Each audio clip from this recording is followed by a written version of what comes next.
Harley Lippman, foreign policy expert and geopolitical analyst. So, did Iran buckle?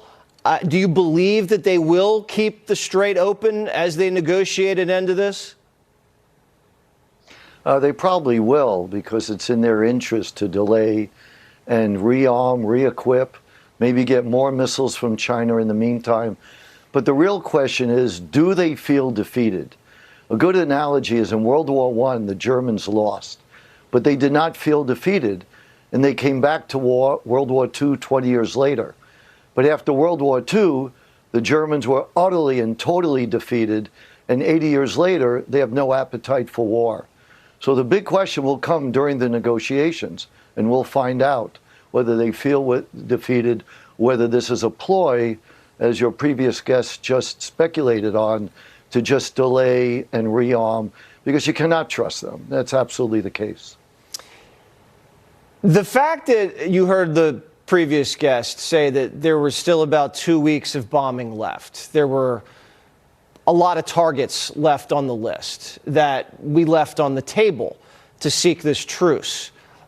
Do you have a problem with that? Or do you think this was the right choice by the president? I think it's the right choice by the president, and it just shows that he has a strategy. All the people that said he doesn't have a strategy really don't understand President Trump. He used the leverage of threats, whether he was going to act on them or not, doesn't matter. This is what brought Iran to the table, which is what the president wants. And if he could get them to agree to the issues he has, and there are many issues, you know, the big one that your previous guest mentioned is correct. Getting that enriched uranium, number one on the list, but also preventing them from developing ICBMs. They can reach Israel now with missiles. Why are they building ICBMs? There's only one reason: to reach the United States. Third, proxies.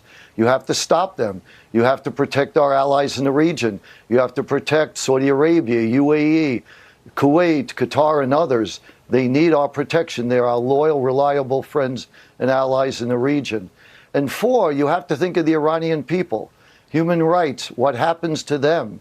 They are looking for liberation. And I think that will happen. Doesn't happen right away, but I think inevitably this regime will crack. And I think there will be freedom for the Iranian people one way or another. I hope so.